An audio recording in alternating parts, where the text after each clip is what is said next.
Assalamu alaikum wa rahmatullahi wa barakatuh, mes chers frères et sœurs. Aujourd'hui, Inch'Allah, nous allons voir comment s'attirer la sympathie des gens. Mes chers frères et sœurs en islam, quand vous croisez une personne et que vous ressentez qu'elle est heureuse de vous rencontrer, qu'est-ce que vous faites en général? Vous lui souriez en retour et vous vous montrez agréable avec elle. Et donc cette personne semble alors heureuse et vous aussi. Mais si cette personne en retour a un visage aigri, vous ne souhaitez pas trop rester avec cette personne-là, quand bien même on aurait un intérêt à le faire. Et Ibn Hibban a dit à ce sujet: le visage radieux est la marque des savants, la nature des sages, parce que la bonne humeur éteint le feu de l'entêtement et brûle la fureur de la colère. C'est une protection contre les transgresseurs et un salut contre les convoiteurs. Mes chers frères et sœurs en islam, un homme qui est de bonne humeur et présente toujours un visage gracieux est proche des cœurs, apprécié des gens qui vantent ses mérites et le louent. Et Abu Ja'far al-Mansour a dit: si tu veux que les gens disent du bien de toi sans même leur donner quoi que ce soit, alors aborde-les en affichant une bonne humeur. C'est pour cette raison que la religion incite à être de bonne humeur et gracieux, ce qui se manifeste sur le visage du fidèle par de la joie indiquant qu'il est content de rencontrer son prochain et qu'il s'en réjouit. Le prophète sallallahu alayhi wa sallam considérait que rencontrer ses frères avec un visage souriant et gracieux était compté comme une bonne action. Et en effet, le prophète sallallahu alayhi wa sallam a dit: toute bonne action est une aumône. Et rencontrer ton frère avec un visage radieux est une bonne action. Et ce hadith a été rapporté par Tirmidhi. Mais aussi, ne méprise aucune bonne action, pas même le fait de t'adresser à ton frère croyant avec un visage souriant, car c'est aussi une bonne action. Et ce hadith a été rapporté par Abu Daoud. Et si tu avais pu rencontrer le prophète sallallahu alayhi wa sallam, tu l'aurais trouvé optimiste avec un visage souriant. Selon Jarir radiallahu an, le prophète sallallahu alayhi wa sallam ne m'a jamais interdit d'entrer chez lui depuis que je me suis converti à l'islam, et il ne m'a jamais rencontré sans me sourire. Il était ainsi même avec les gens rudes et durs, comme il est rapporté dans un hadith de Anas ibn Malik radiallahu an qui relate: alors que je marchais aux côtés du messager d'Allah sallallahu alayhi wa sallam qui portait une bourda de Nejran à gros ourlets, un bédouin vint à sa hauteur et le tira si violemment par le col que je vis sur son cou la trace laissée par l'encolure. Puis le bédouin s'écria: Mohammed, ordonne qu'on me mette une partie des biens d'Allah en ta possession. Le prophète sallallahu alayhi wa sallam se tourna vers lui en souriant, puis ordonna que certains biens lui soient accordés.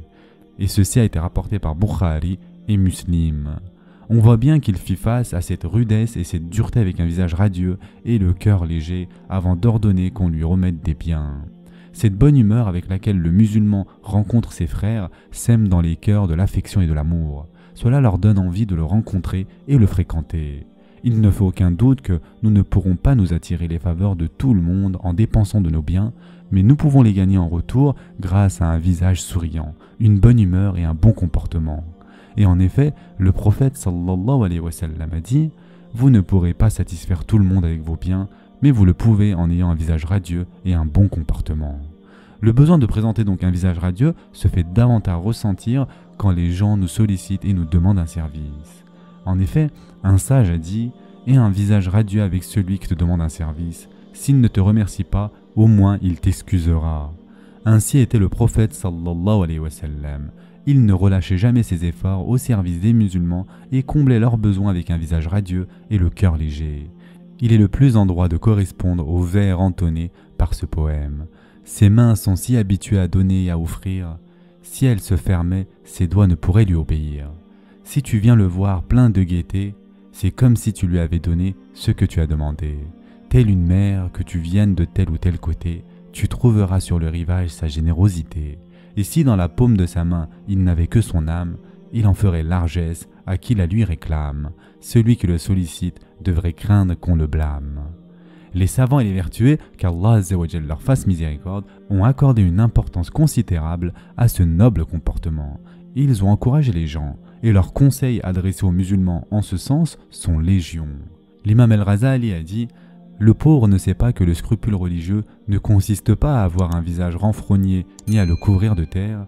Cela ne consiste pas non plus à afficher de l'arrogance ou à marcher en pliant son dos ou encore à replier son vêtement pour le ramener sur soi. Mais le scrupule se trouve dans le cœur.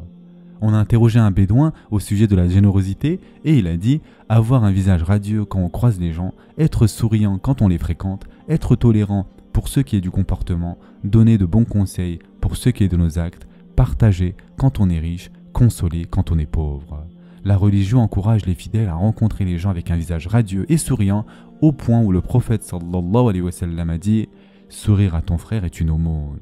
Et Ibn Battal a dit « Ce hadith nous apprend que rencontrer les gens en leur souriant avec un visage radieux fait partie des comportements prophétiques. C'est contraire à l'orgueil et attire la sympathie.